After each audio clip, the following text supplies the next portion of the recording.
I think we need to update this system. It's long overdue. We're still doing the same thing that caused all the problems of today. So today we are seeing the consequences of this. Hello and welcome.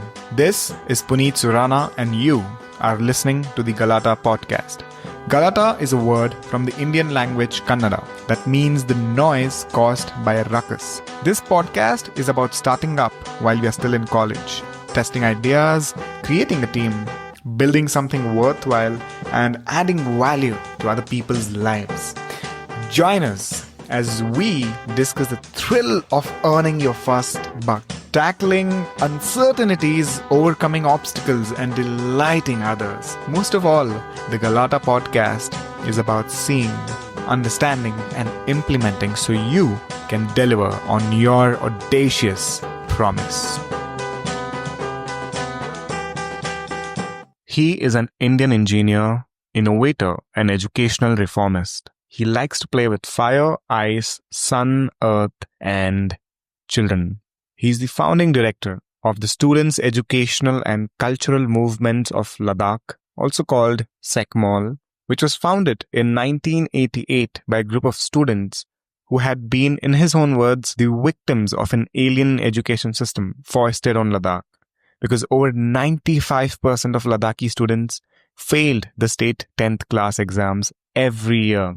Today, the SECMOL campus runs on solar energy, uses no fossil fuels for cooking, lighting, or heating. What surprised me is that the entire campus is managed, maintained, and run by students. He's won several awards, most recently the Ramon Magsaysay Award, regarded as the Asian version of the Nobel Prize, for his contribution in harnessing nature, culture, and education for community progress. He has also won the Rolex Award for Enterprise, the Real Heroes Award, the Ashoka Fellowship for Social Entrepreneurship Award. His story inspired Aamir Khan's character, Phunsukh Wangdu, or as we all call it, Ramdas Shamaldas Chanchad, in the movie Three Idiots.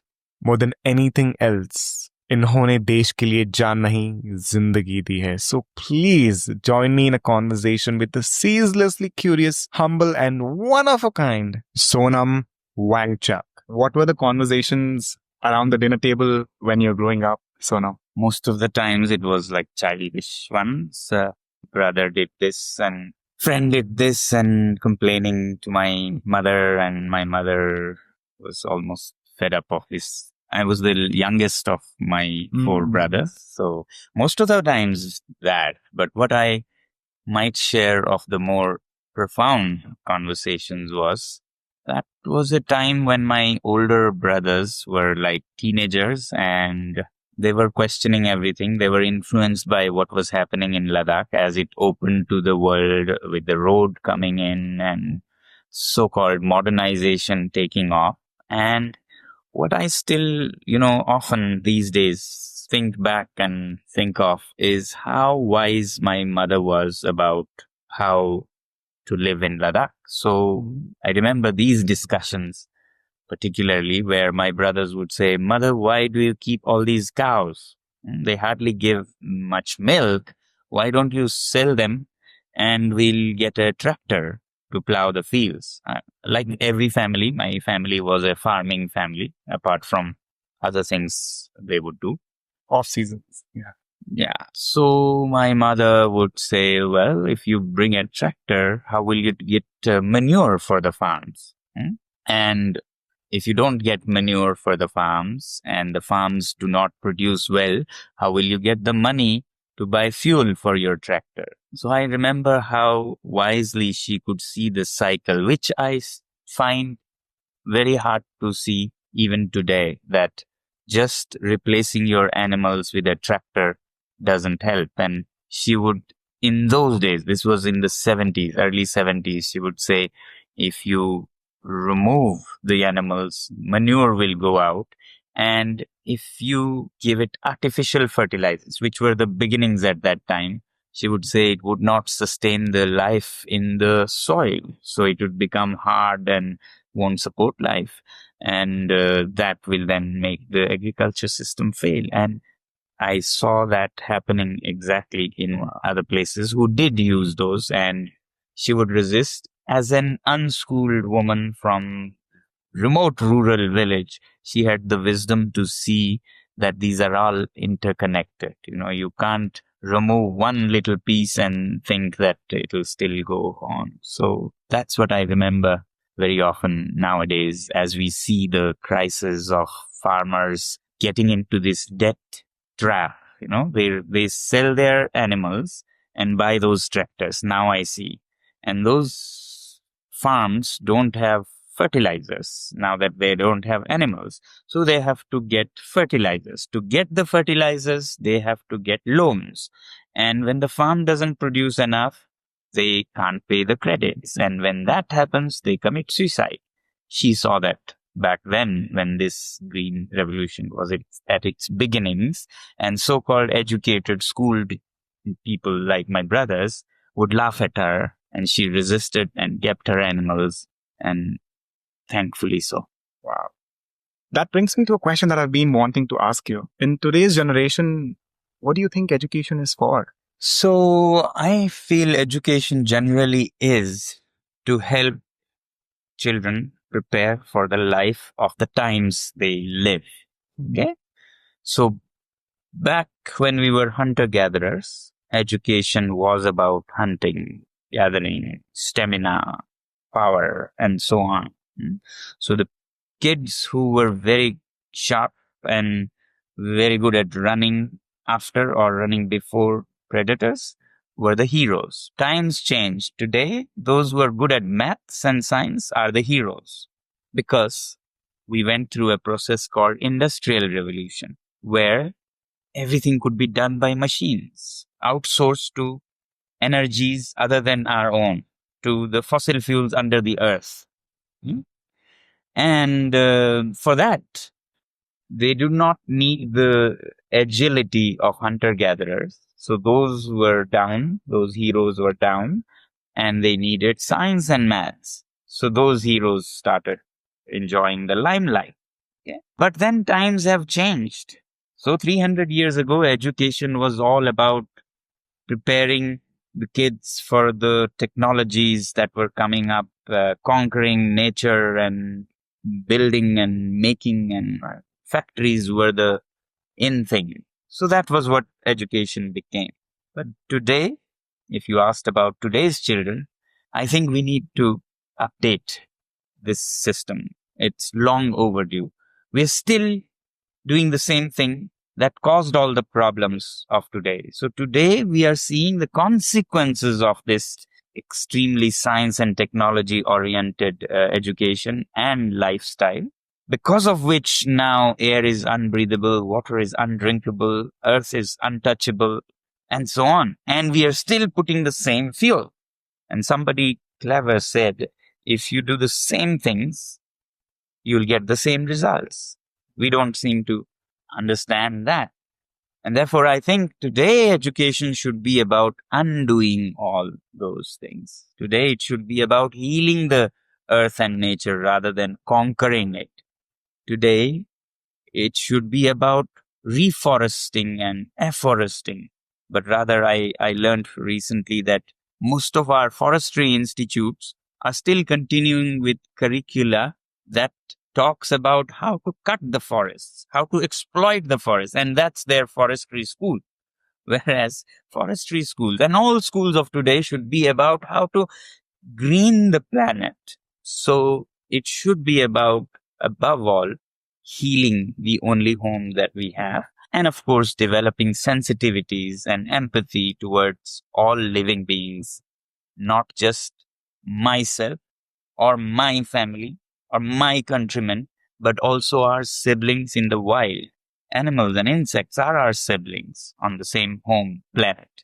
The trees, the rivers and mountains are our siblings and relatives. So extending this care for others, when we say care for others, so far we only say this is for other friends and relatives. It is all that we have on this planet home. All the creatures. Yeah. Where were you when you first started undoing these, because you've pretty much been a part of the traditional education system. No, I haven't actually. I have been a victim of that for some time, but I've been very, very lucky to not have to go to any schools till I was some 8.5 or 9. So I did not, very luckily so, have any schools in my little village of 5 households, in a remote Ladakhi village. And while people would think that was a very sad situation, you didn't have a school to go, I feel I was very lucky that rather than learning about leaves and roots and shoots from faded pages of textbooks, I was on the farms with neighbors, children, and farmers, seeing seeds go into the earth, roots taking off and shoots coming out, leaves unfurling without having to bother with LEAF, leaf, LEAVES, leaves, which makes a child lose the very grasp of the magic of nature, in spellings of an alien language and so on. So I was actually very lucky to be able to learn about things from my mother and the village and in my own mother tongue. This is a luxury children don't get.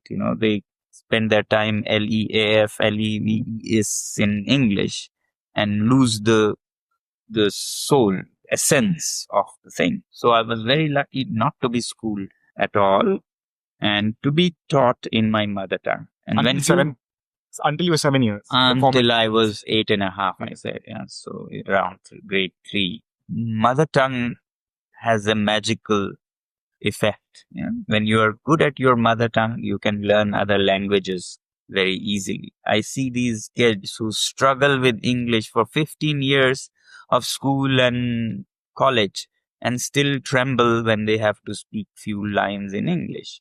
Whereas if you're given the confidence of expressing, communicating in your own mother tongue, and generally the confidence of being good, you can acquire languages in a matter of months. So I ended up speaking some 9 languages, and most of them took no longer than 6 to 8 months. Important is that a child is given time to be comfortable at who he or she is and learn in her own language first, and then learn the languages of the world.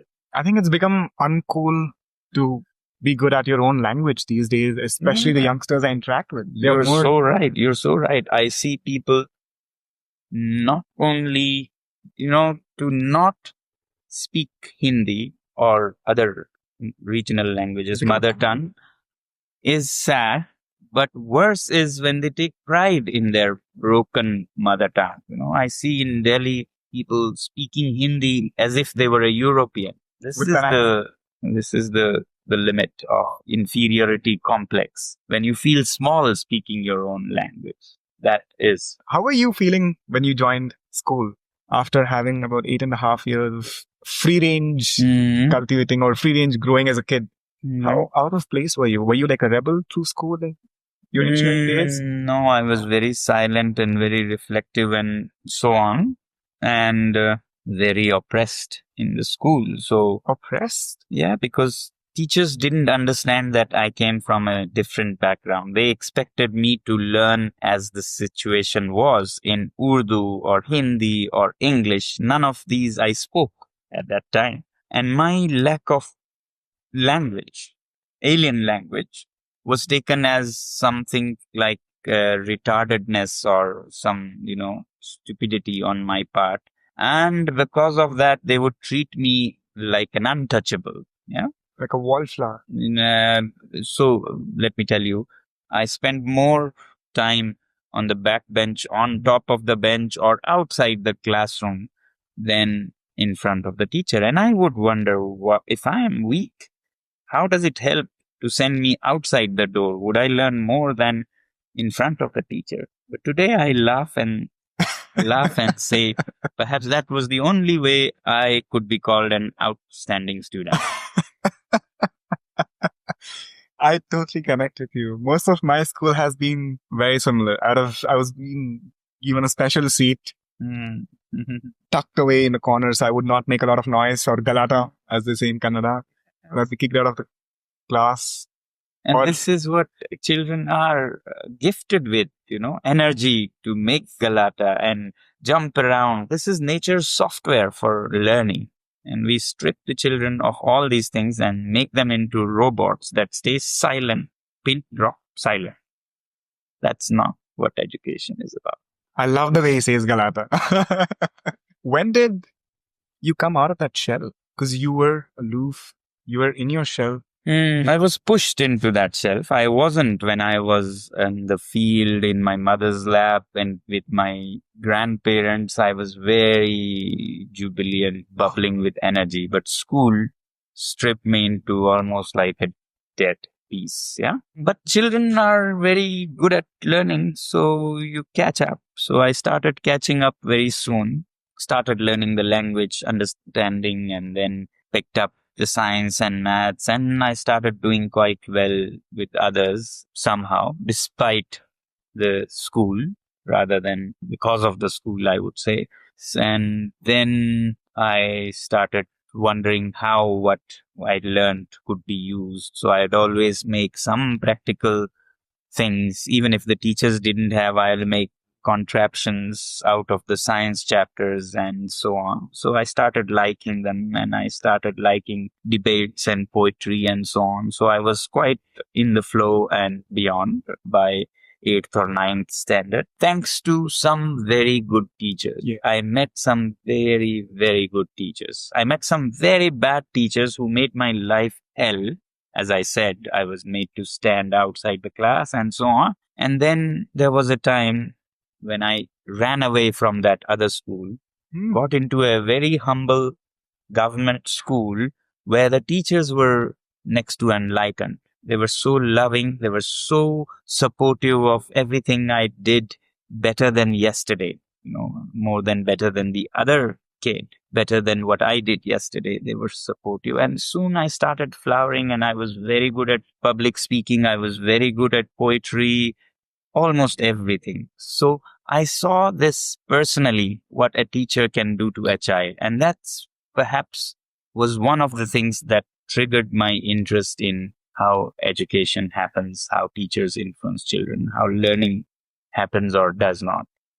What are the misconceptions that you come across when people talk climate change? And do you think the situation is as worse as is being portrayed, or is it even more terrible? So yes, I think it is very bad. I think the situation is very bad, as explained by many scientists, how if we continue, then there might be a point where we run into the runaway climate change, where it would be very difficult to stop, not to talk of reverse. It is dire. But for those who are doubtful, I would say it's better to be prepared. It's better to give the benefit of doubt and be ready with good actions than to be proven wrong and then you fall and you're nowhere. So even if you're doubtful, taking precautions doesn't hurt. And if you are clear, then all the better that we take precautions and change our ways. So the misconception that worries me is that people seem to think of solving the problem with more of the same. Yeah? So they think of replacing, for example, fossil fuel cars with electric cars, and that alone is enough. I think we have to change our overall approach to life. I think we should derive happiness from simpler lives, not just replacing everything with an alternative solar powered thing. To learn to control your desires is a better and easier way to deal with it. I very much am inspired by what Buddha said in this. Yeah, he said that for a human being, it's a greater achievement to conquer a single desire than to fulfill 1,000. So, rather than fulfilling 1,000 desires, if not with fossil fuel, I'll with solar energy. Desires are still desires. You're still chasing after desires. How about uprooting some of those desires? And then you don't need your fossil fuel. You don't even need your solar panels. You can live happily with conquering desires. So poor is not someone who doesn't have money. No. Poor is someone who keeps wanting more and more. So if you do not need more, you're rich at no money. And that's what. I have one question wherein I want you to include how you are attempting to bring about this movement. I think that's very relevant for a lot of students. And I think they got to participate in that. You got to have a word about it. Okay. So the world today needs personal behavior change at the same time as collective action and noise. But it should start with personal behavior change. It's good to join campaigns, movements, but also we need to change personally. And therefore, what we are planning is to have a platform where people around the world pledge and celebrate pledges to bring changes in themselves. And if we take care of ourselves, then the world takes care of itself. If each individual takes care of. So we're saying that we have been using crowdfunding a lot. And I think it's a beautiful way of getting everybody engaged in an issue.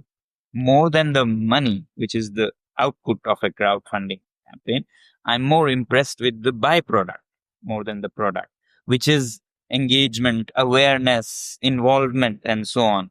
So we are hoping to launch a crowdsourcing of goodness, crowdsourcing of pledges to do good to the planet. Yeah, not necessarily contribute money, which is how things go. And that's when you have, problems with whether it is credible, is it honest, and so on. We are going to launch a campaign where you can go to a site and pledge behavior changes. So you pledge to, say, go vegetarian or half the amount of meat you eat. Now, meat is a very brown substance that adds to climate change in big ways. So anyone who goes vegetarian or half vegetarian makes a huge contribution. So you press a tab and say, I do this, and it will say you're making a contribution worth $10,000.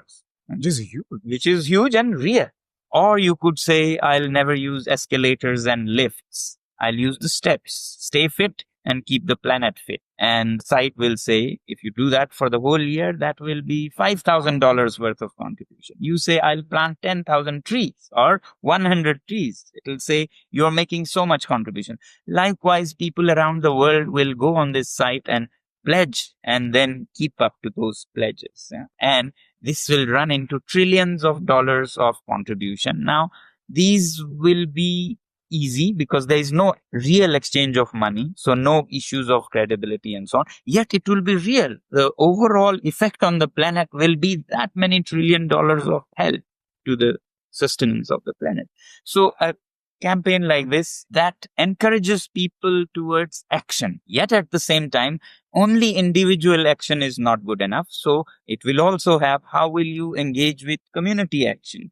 Join the eco club in your locality or join the Fridays for Future. And that could be a huge contribution of, say, $20,000. So we value it and put it, and thereby you feel you have made so much contribution to the planet, and you celebrate with others who do the same.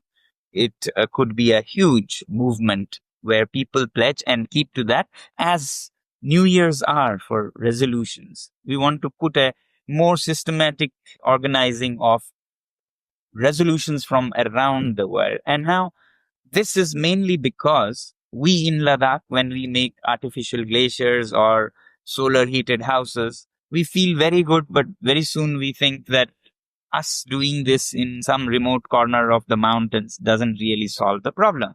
Unless people at large in these big cities change their behavior, climate change will continue and we'll be just making glaciers and, solar houses, and that won't. Yes, that is a quick fix and not a lasting solution. So this is to say to the world that if you please live simply in the cities, we in the mountains may simply live. So living simply is what is the call of the day, living simply. And that's something that Gandhi said decades ago. Live simply so others simply live. And we are hoping to launch this campaign to look for partners who can help us develop websites, who can help us evaluate individual actions and behaviors that account for how much support to the environment, or develop apps. For example, those who are good at developing apps can develop apps which will remind them of their pledges, how the pledges are going. For example, I remember there was this game which became very notorious, the Blue Whale Challenge. Yeah. Blue Whale. Now, this is thought of as a very nasty game, but you could have a positive blue whale where at every step you do something better to help the earth, you gain higher and higher, and kids could play a game of being champions of the planet. So some game developer can join this movement and develop a game around pledges for the planet.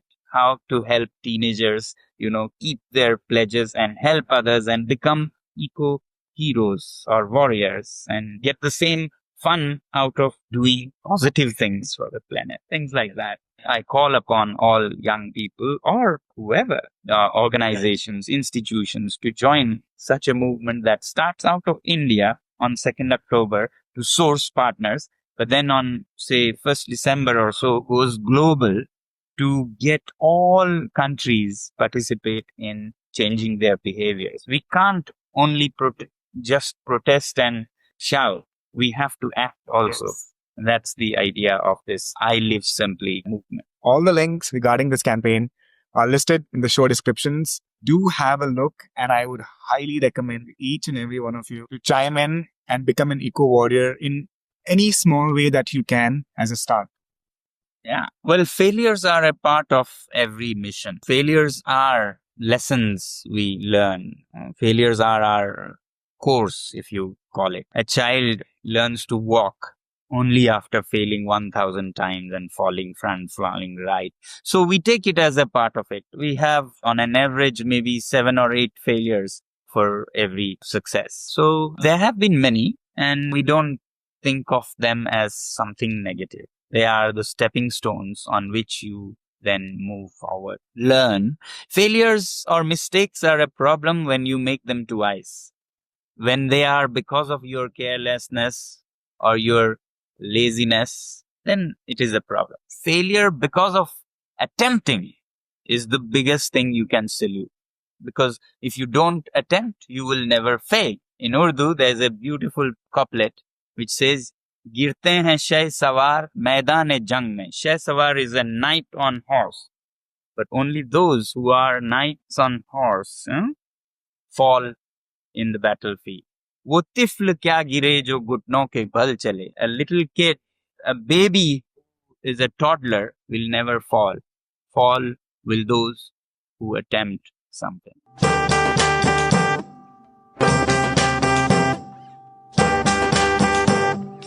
Okay, audience, we're continuing the interview as we travel with him in the car towards the railway station. So yes, And not airport. Yes. Take Why? Tell us train. why. Because I believe taking trains is much cleaner means of transport than air travel. So I just was looking up, standard 1 hour flight makes around 300 kilograms of CO2, whereas the same if you do by train is about 25 kilograms. So it's important to tell them that we are traveling to the railway station. Let's make it cool to go by train. Very unusual. You have these lifestyle changes that you have made very consciously. Can you give us a glimpse of that? Your advocacy should be backed by personal lifestyle choices, right? Otherwise, they're empty. So, since I feel concerned about the environment and what's happening to the climate and so on, I should do my little bit also when I choose products that are greener, when I choose means of transport or my lifestyle. For example, I was saying I may look shabby because I don't iron my clothes, but I would rather look shabby than my planet does. Yeah? So, like that, you have to back it up. And if 7 billion people of the world make choices that are